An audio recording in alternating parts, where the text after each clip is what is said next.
So welcome everyone to today's webinar, Navigating the Community Data Program. My name is Jill Zacharias, and I'm the BC Manager of Growth and Impact for Communities Ending Poverty here at the Tamarack Institute. We begin this webinar by acknowledging that we are meeting on Indigenous land.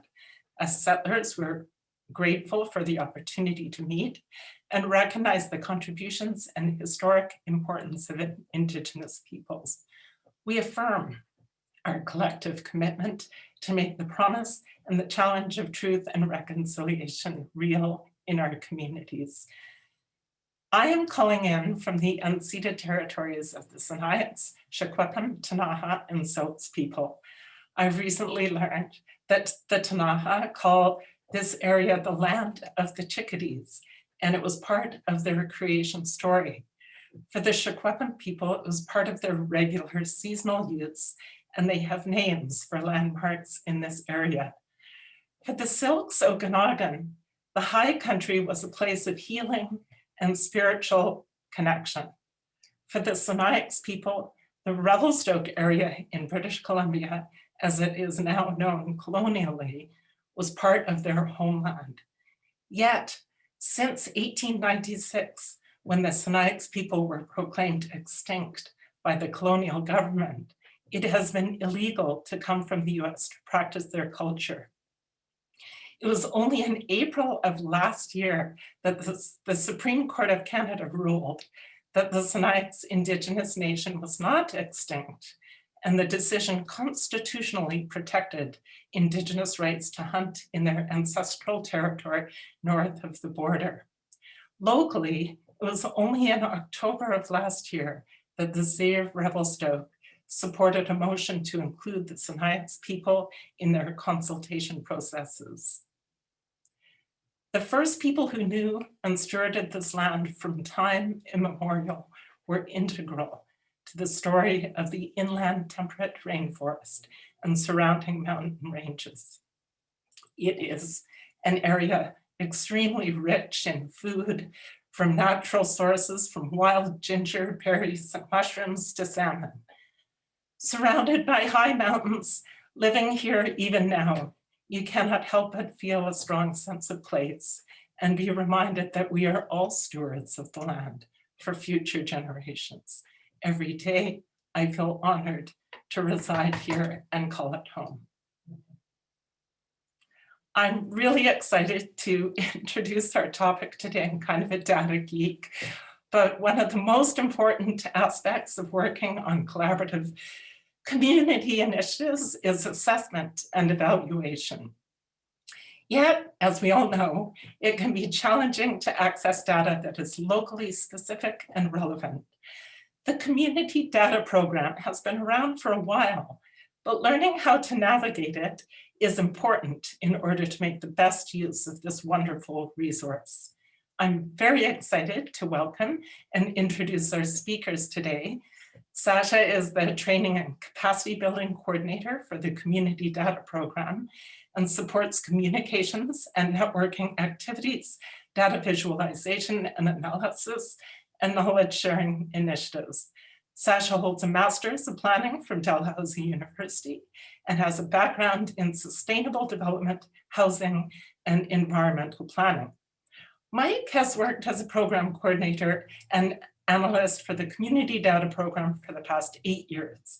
Over the past 20 years, he has worked on various knowledge sharing and monitoring initiatives that focus on the creation and dissemination of indicators to track local trends and inform policy, with a pause taken to return to school for a master's degree in applied science at the École Polytechnique de Montréal. So I'll turn it over to Sasha and Mike to take us through the presentation. And yeah, great. Thanks so much for the introduction, Jill. I'll just share my screen here. Great, so thank you to everyone for joining us here today. In today's presentation, we'll be giving a brief overview of what the Community Data Program is. We'll be talking about some of the data sets that are available through the program. And then I'll give a quick overview around how to find and use data within the program. And then in the second half of the presentation, I'll be passing over to Mike, who will highlight a bit more specifically what data is available through the program. And then, of course, at the end, we'll be opening up the floor to questions. So the Community Data Program was established in the 1990s by the Canadian Council on Social Development and is now administered by the Canadian Community Economic Development Network, or CEDNET.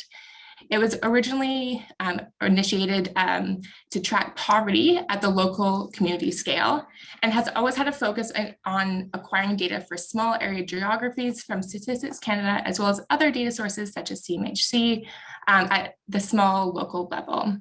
And the model of the Community Data Program is really to help local level practitioners share the cost of data, as well as offering supports and services to help local practitioners analyze and report on socioeconomic trends.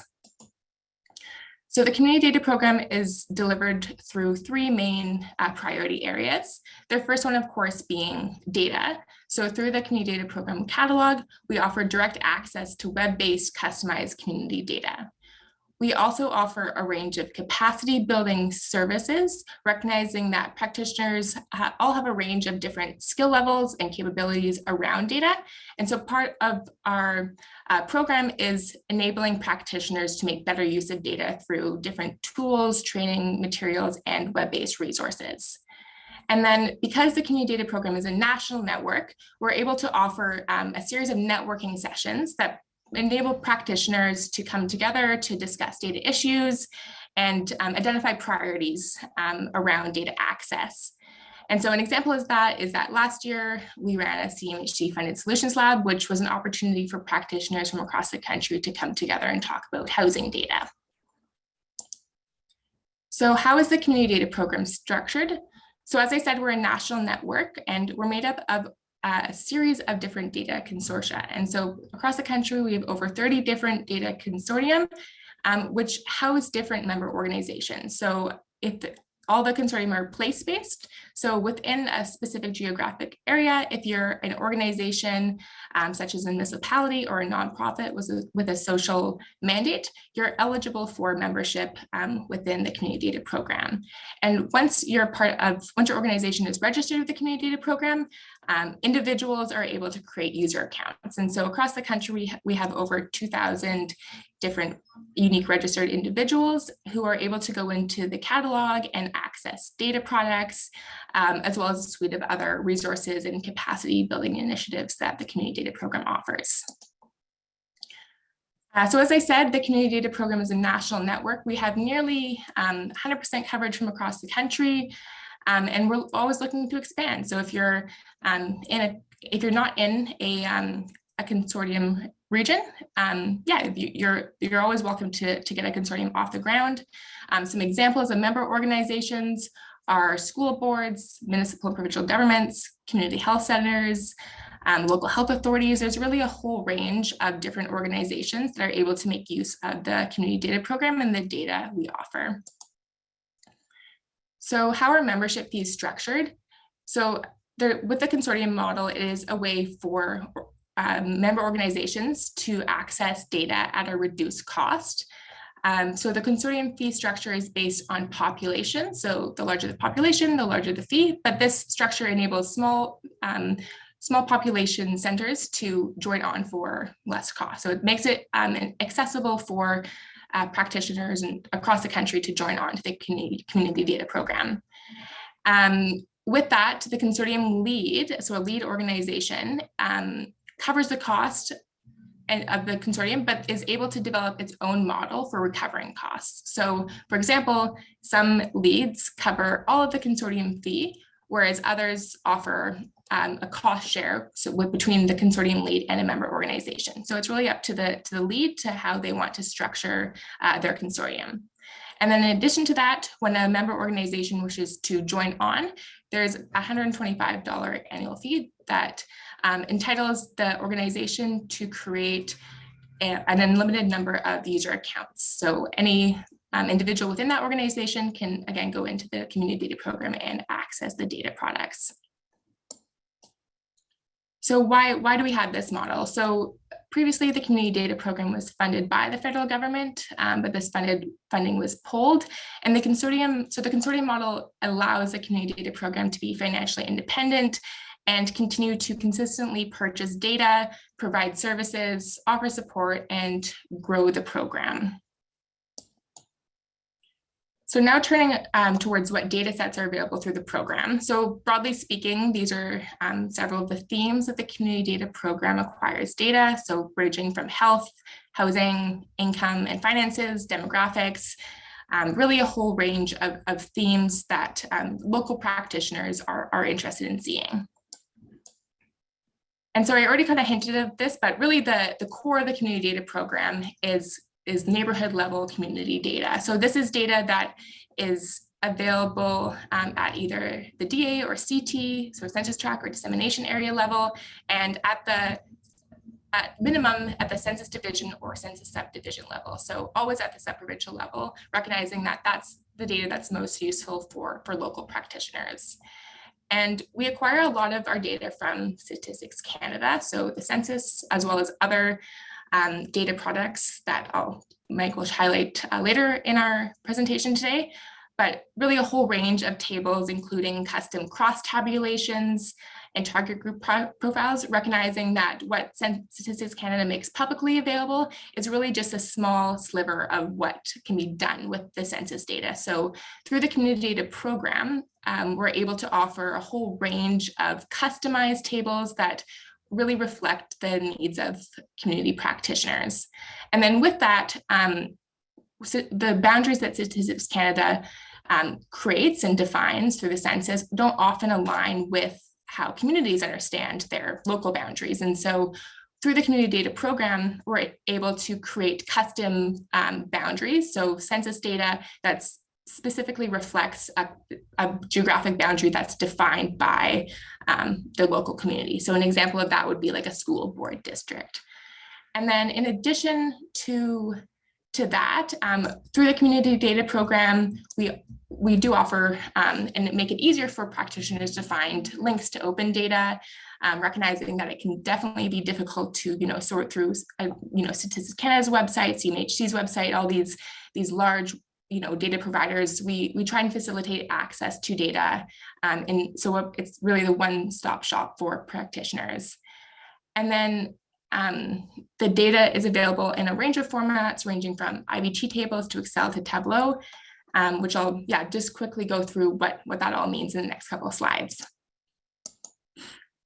And then, as I said, in addition to that, the community program does offer a webinar series. So really anything from if there's a new data product launch, we'll have a webinar that kind of goes through that data product. We use this software called Tableau. So we've offered a couple of training sessions around how to use Tableau, both the Tableau profiles that we have on the community data website, as well as showcasing practitioners how they can make their own Tableau dashboards with community data program data. And then in addition to that, we offer customized one-on-one support. So if you're someone that is struggling to find a certain data set or needs a little bit of help understanding how to interpret a piece of data or a data table, you can always send us an email, and we're happy to sit with you either via email or on a call, and just offer you that support you need to get through and answer the questions that are important. And then in addition, we have recently launched a Twitter account, and we are regularly sharing updates in the community data world, letting our members know about new data products. So you're more than welcome to follow us on Twitter. We're always happy for the followers. And we also offer a series of Tableau dashboards. So these are data visualization tools that facilitate access to data in a way that's a little bit easier than opening up like a complex data table. So on that note, I'm going to just quickly touch on how a user can find and access data through the community data program. So you're more than welcome to all visit our website. I encourage you to click around, but I'll just point you to one important tab, which is the Find Data search feature. And so this is the landing page here. And you can see that you can search for the data product that you're looking for, and then it will bring up results from our vast data catalog. And so I've linked here to a video on how to use our data catalog. But again, if you're someone that is having challenges locating a certain product, send us an email and we're more than happy to see if we can help you find it. So then just a quick note on the formats of the data that is available. So typically data that's in the catalog is in one of three formats. So that being a CSV table, an IVT table, or a Tableau dashboard. And I'll just quickly go through what Beyond 2020 and Tableau are in the next couple slides. So firstly, not sure how familiar people are with Beyond 2020, but it's basically a software that Statistics Canada uses to share complex multidimensional data tables. So it is an older software, so I think for some it might look a little bit intimidating, but it is simple. So it's great for just drag and drop, great for quickly manipulating multidimensional complex tables. And it's also great for paring down really large files into smaller bytes of data that you can then export into Excel. So again, I've linked to a video with a little bit more detail on how to download a file and open it up in Beyond 2020. But really, it's a really useful tool for, again, finding your local community, finding the variables that you're wanting, and then exporting it into Excel, recognizing that, Beyond 2020 is not a tool for analysis. The other software that we use quite often with the community data program is Tableau. So Tableau is similar to Power BI. Some might be familiar with Power BI. So it's a data visualization software that is really a data access tool. So it, like Beyond 2020, it enables for that rich multidimensional analysis. And so a user can look at the intersectional nature of different variables. And so through the filter function, you're able to look at, say, a demographic group by tenure, by income.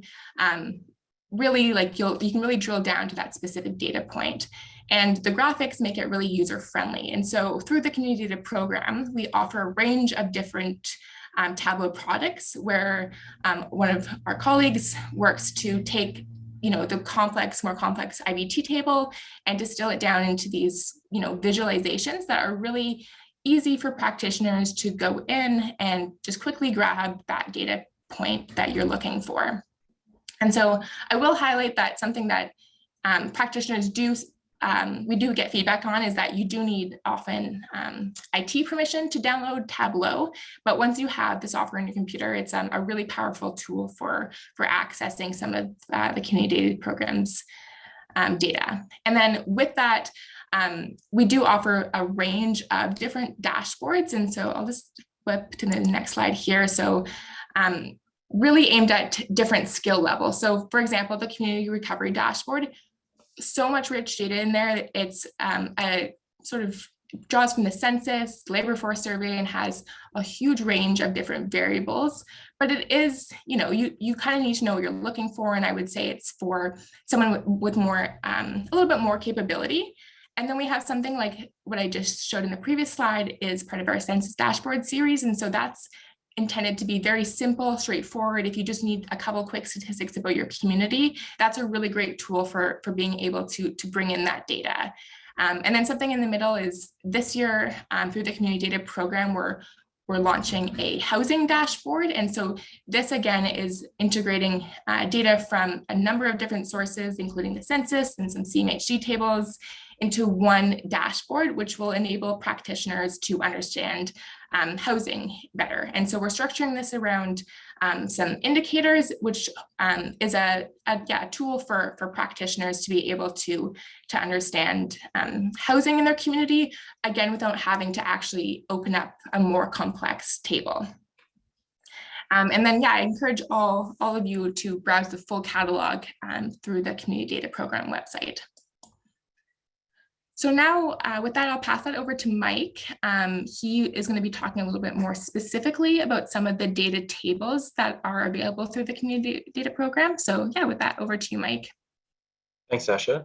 I guess we can leave, if you want to do share, you'll keep sharing your screen.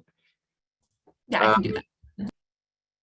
Yeah, so when we spoke with Tamarack about this webinar, it asked if we could talk a little bit about the type of data that your network would be interested in. And we're thinking that, because we know that you're interested in quite often tracking poverty, tracking low income.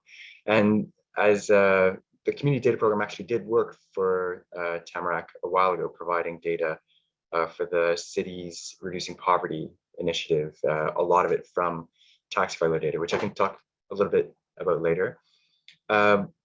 But if I'm thinking of the data sources that you might be interested in, of course, first one that comes to mind, a lot of the releases are happening this year, is the census. We get from the census, as Sasha indicated, we get a lot of different tables, standard tables from Statistics Canada that might just be something that they have online for free, but we will get it at a smaller level of geography. And we also come up with custom cross tabulations. So next week, there will be a release, I think, I'm trying to remember now if it's family type housing, but we'll be looking to see what different cross tabulations can be created from the census now that those data are released.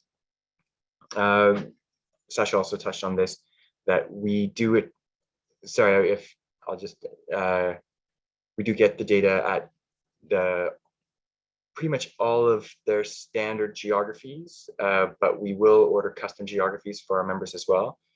One of the issues with this, of course, is that it only comes out every 5 years, and there is about a 2-year lag for data production. I recognize that we're just 1 year after the census now, but for us, by the time all of the data have been released, November 30th, and getting in the queue and getting all the data produced, it'll be 2023 when we're getting really the bulk of our data. So it's about 2 years. Next slide, please. So I'm thinking of what particular tables that we have that would be interesting to you. I pulled up a few categories here. First one that obviously jumps to mind is our community poverty project tables. And the one thing that all of these tables have in common is that the data are all cross-tabulated by all the available low-income lines. So that's the low-income cutoff, the low-income measure, and the market basket measure. And those first two before tax and after tax. And the tables cover really quite a wide range of themes. We look at depth of poverty, mode of transportation, housing affordability, and all these are often cut by various demographic markers.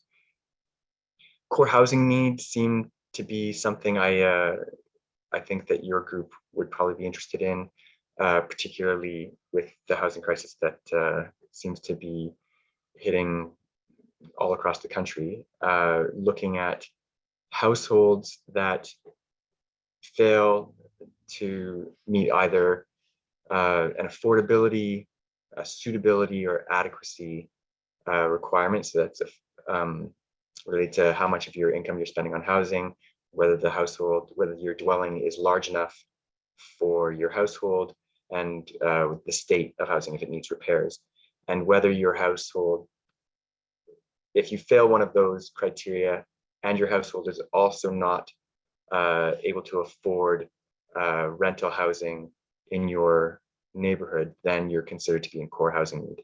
And so this is an important variable for many communities across the country, and tables that we have cross-tabulate these variables by a number of different demographic markers. Again, household type, Aboriginal status, age of primary household maintainer. One group a group of tables that are very popular with our members are the target group profiles. So if you're familiar with what the census profile is, that's simply kind of a one-dimensional table with a summary of all the questions that were asked in the census, or most of the questions that are asked in the census. But we take that profile and provide the data for specific demographic groups. So you would get the profile for the population age 65 and older, or the profile for visible minority population by category, recent immigrants, immigrant population, Aboriginal population. We have, I think, roughly 40 different target groups that we've created target group profiles for.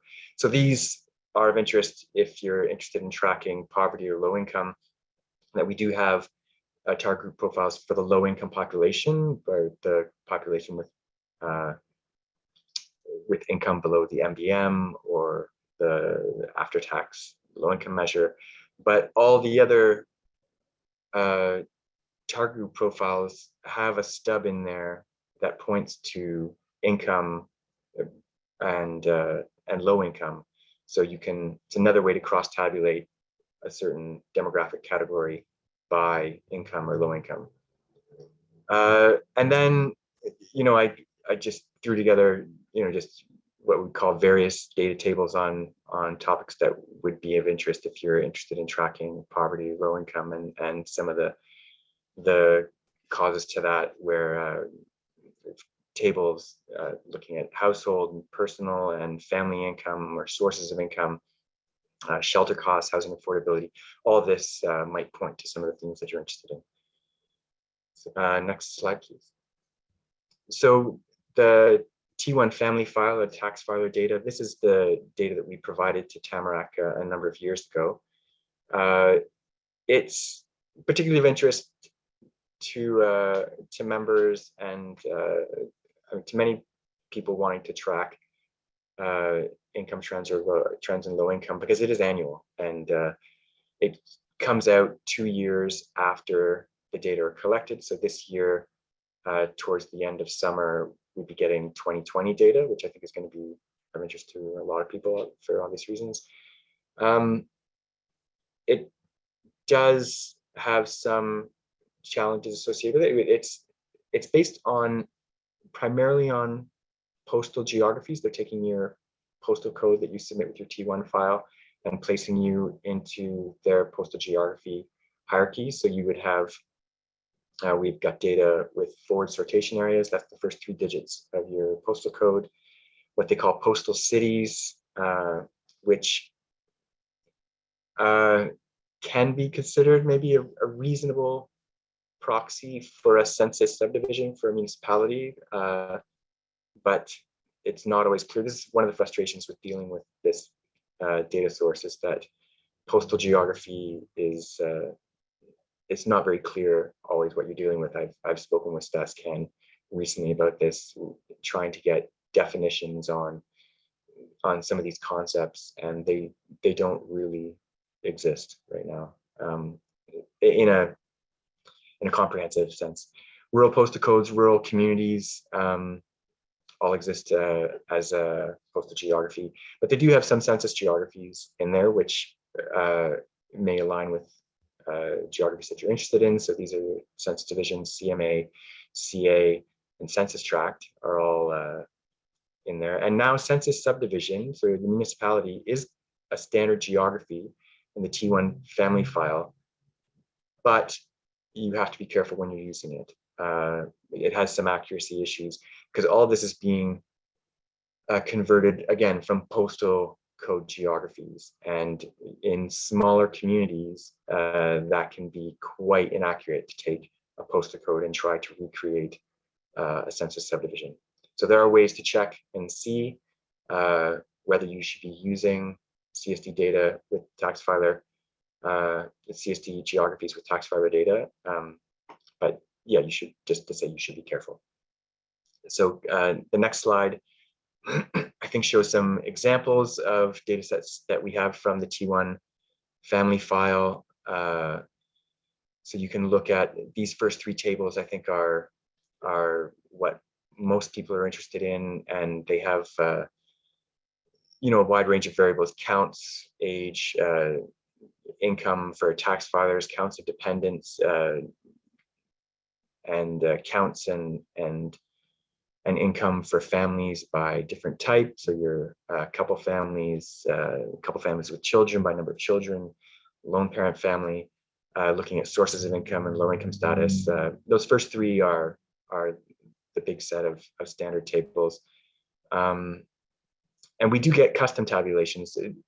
The age groups that are included in there or various family compositions are not necessarily exactly what some of our members need. So we came up with some custom tabulations to tweak those tables a little bit. And we get those every few years, covering all the years that are published, but it's just cheaper to buy them every 2 or 3 years. And there's data on financial data, charitable donations, migration estimates. And we get custom tables, which again, Tamarack was interested in a number of years ago, on working poor and income inequality, which I think are described a little bit in the next slide. Yeah, so the working poor definition, which I have listed there, I think came originally from the Metcalf Foundation. We cut it by age and primarily by age. Another limitation of tax filer data is we really can only cut things, disaggregate data by whatever is on your tax form. So we can't dive deep into cultural identity, visible minority status. And income inequality is another table that could be of interest to your group. This gives after tax income threshold. So we divided, say, a community's income levels into deciles, and so we indicate what the threshold limits are for those deciles, which is fairly unique to have for an individual community or geography, the income deciles for that geography. We've tried to do that with the census, and they came back essentially saying that they wouldn't be able to do that for us, you know, to produce individual decile thresholds for every community across the country. It would just take too long. And so you can, having something like the aggregate income by decile, you can start to look at the ratios of income earned by the top 1% of the top 10% to the bottom 10%. And I mean, you could even produce a Gini coefficient, a Gini index with these data. So the next slide, please. This was just sort of the catch-all. What else do we have in the table? What else do we have in the catalog that might be of interest to you? The Canadian Survey on Disability comes out following the census. And so as we've done previously, we'll be putting in a custom order for those data at lower levels of geography than what they produce, and cutting it in various ways. Canadian Index of Multiple Deprivation was another customization we had done. I believe they produce this index at the DA level, and we have rolled it up so you can get the index for census subdivisions or census divisions. We get consumer and mortgage debt data from TransUnion now, or we used to get it from Equifax anyway. There's labor force survey data in there. We have an agreement with the Canada Mortgage and Housing Corporation to get data tables from their housing market information portal. Some of these are custom sets that we're getting, but if you've ever navigated their portal, you may find that it's easier just to take all the data in one file, which is how we offer it. And we've been getting into some modeling initiatives. We had some success modeling household liquid assets, and we're looking to continue acquiring some model data sets to fill in some data gaps. Possibly, I think I talk in the next slide a little bit about what we are thinking of getting.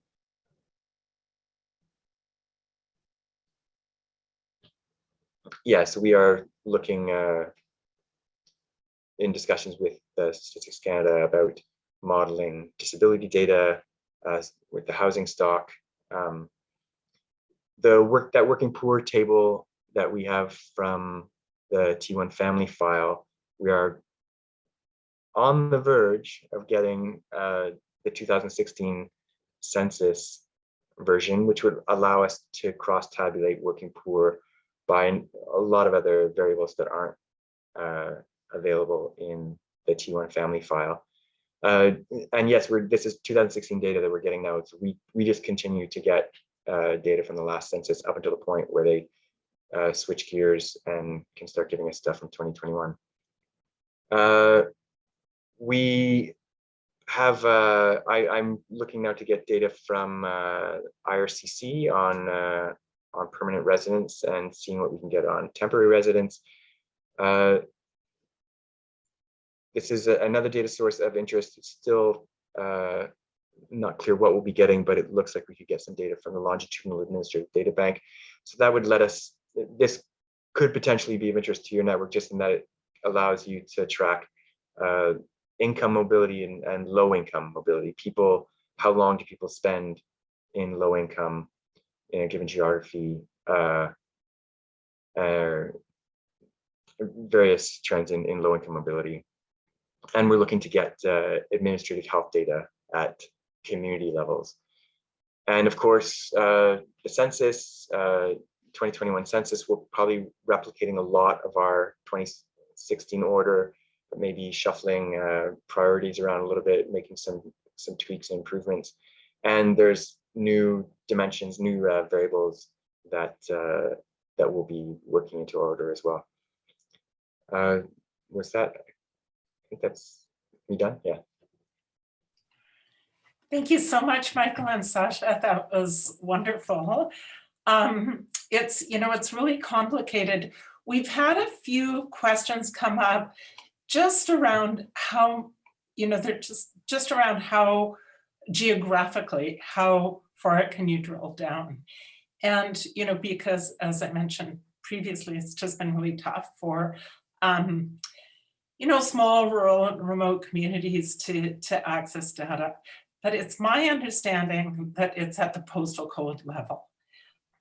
So this isn't just for municipalities or regional districts, but you can actually really drill it down to the neighborhood level. Do you want to just elaborate a little bit on that, Michael? Yeah, so I mean, it depends a little bit what data source you're talking about. So the census has data that goes down to quite a low geographic level. That with the they came up with a new geographic level, the aggregated dissemination area, that covers all of Canada, similar to the dissemination area, which is quite a small area, but was designed to allow for dissemination of data that had less likelihood of being suppressed due to confidentiality or accuracy issues. So certainly, if depending on the variable that you're looking at, and if you're fine getting census data, which can, you know, by now be 5 years old, then that's one option for drilling down to neighborhood and community level. And census subdivisions are covered in the census down across the country. So you can get small communities will still have data. It's just there's the risk of them being suppressed depending on how much you want to cross-tabulate the data.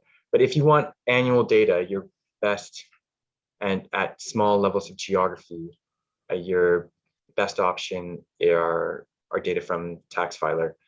And this is not without some issues that, again, a postal city, you may not know exactly what the definition for that is. Rural community is one geographic level in tax filer. I believe that there was a link to the technical guide was supplied while I was talking about the tax filer data. And in there, there's a description of the various geographic levels in the T1 family file. Rural communities apparently normally quite close to the administrative boundaries for small towns. And all of those standard tables, income of families, individuals, seniors, those standard tables all have data at that level. So those are your two options for getting. I mean, and if you know your rural postal code, if you know your forward sortation area, those are other options for getting data down at that level. But to really drill down and to cross-tabulate data by certain demographic markers, then the census is the best way to go. And it's not available. It's not all available at that level free on their site, but that's our focus is to get the data that are not free and at lower levels of geography and cutting the data in as many ways as we can to make it useful for our members. I'm not sure if I fully answered your question there. I should stop rambling now. That's okay. There's a couple of questions here that, kind of there's two big groups of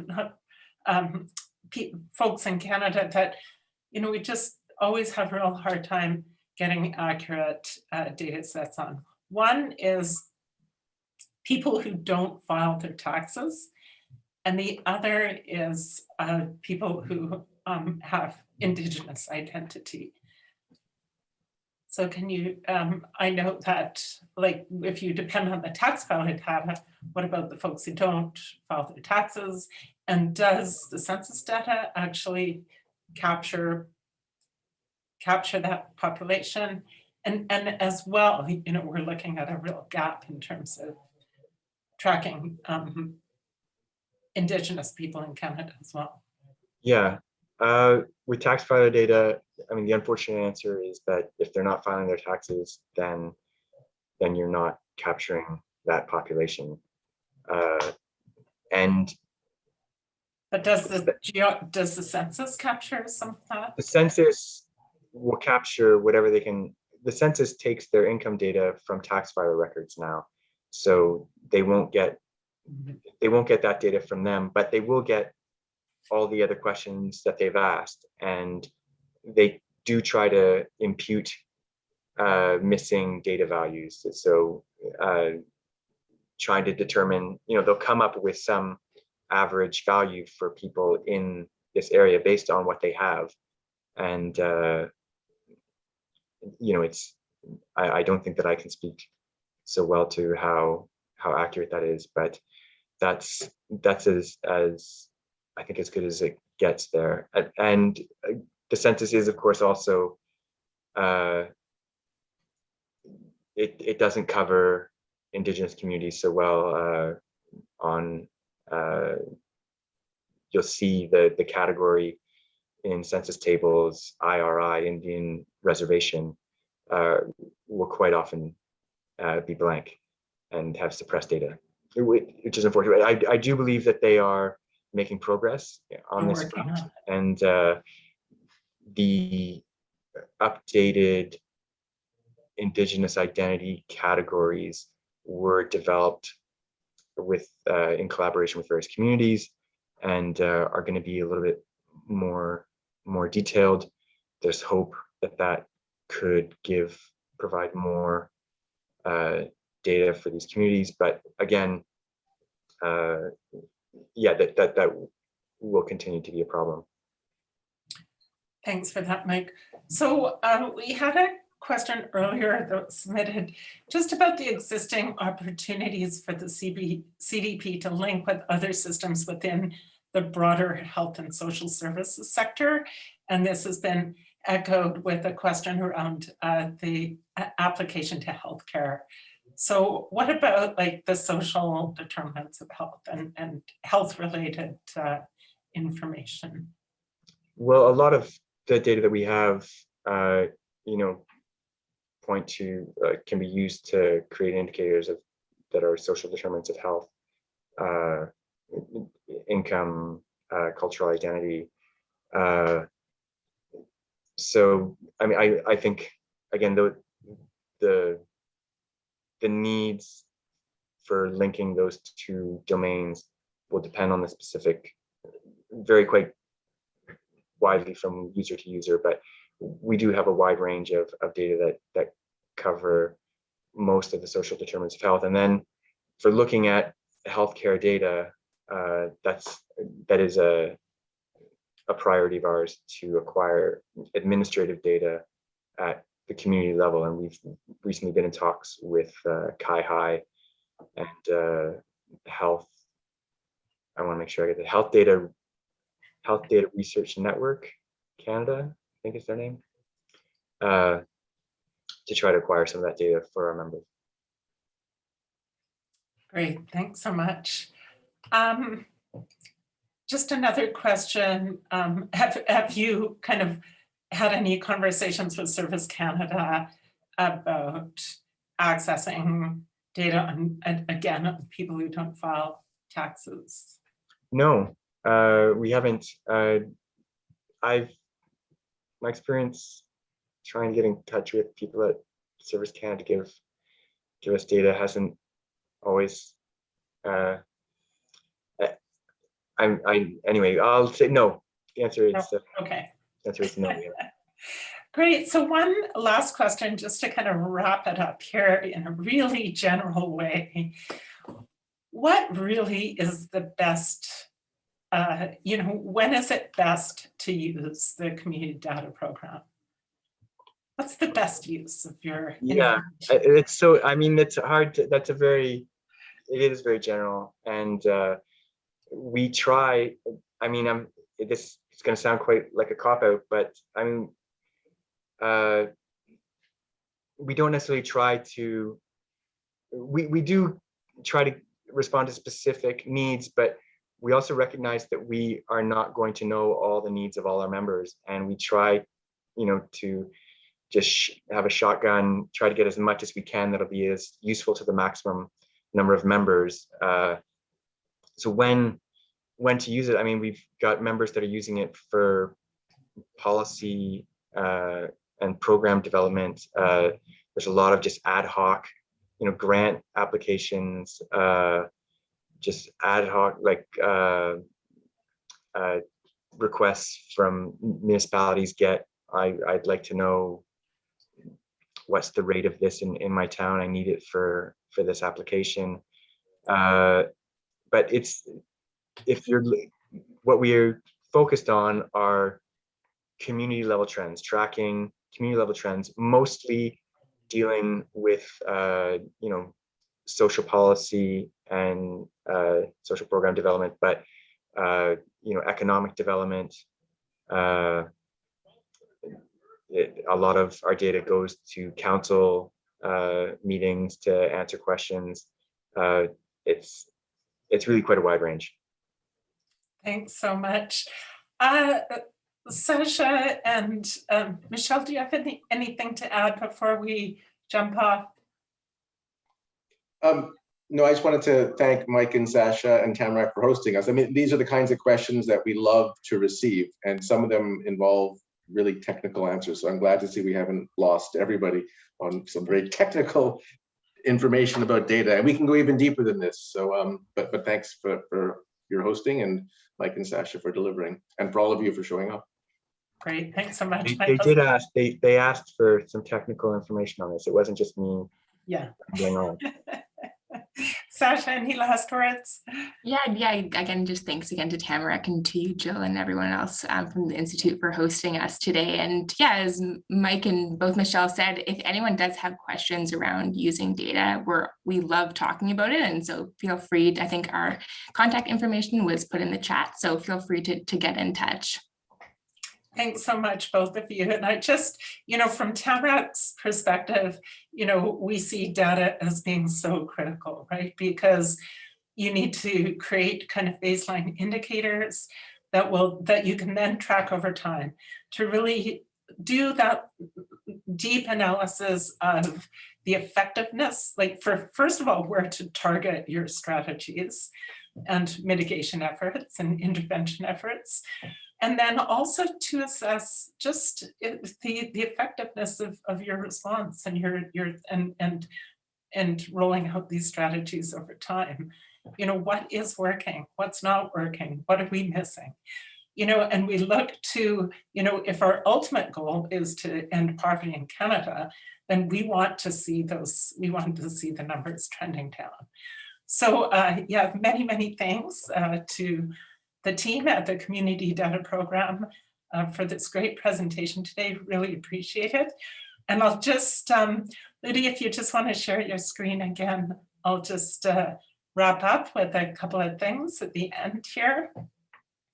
Just like to remind everyone that we're really excited about in October, we'll be hosting our annual Communities Ending Poverty member gathering. It'll be an online event this year, not quite ready to go back to in person. And we are looking to have every Communities Ending Poverty member represented at this event. The event will include a deep dive into member successes through a collaborative outcomes harvesting group exercise, an interactive lunch networking opportunities for members to connect and reconnect with peers, and a coaching session that will provide practical tools that support leadership and financial sustainability. And then actually I keep thinking it's next week, but it's the week after that, for the BC Community Practice, which really is open to everyone. This is part of our series on the social role of local governments. And we're really excited to host a conversation on social procurement. The BC Social Procurement Initiative did this amazing project last year where they really looked at how purchasing power can help address growing community priorities. And then just actually the next day after that, this is going to be a great webinar on July 20th. This is in partnership with our Communities Building Youth Futures cohort. And this webinar will explore the youth perspective on climate, poverty, and affordability. So just thank you all for participating and listening in today and for your excellent questions. Just a reminder that in a few days, you will receive our follow-up email, which will include a link to the recording of today's call. And just feel free to email any questions to provide feedback or about today's webinar. We're always trying to improve the experience. So thank you again for joining us, and a huge thank you to all the panelists. Have a wonderful day, and we'll see you next time.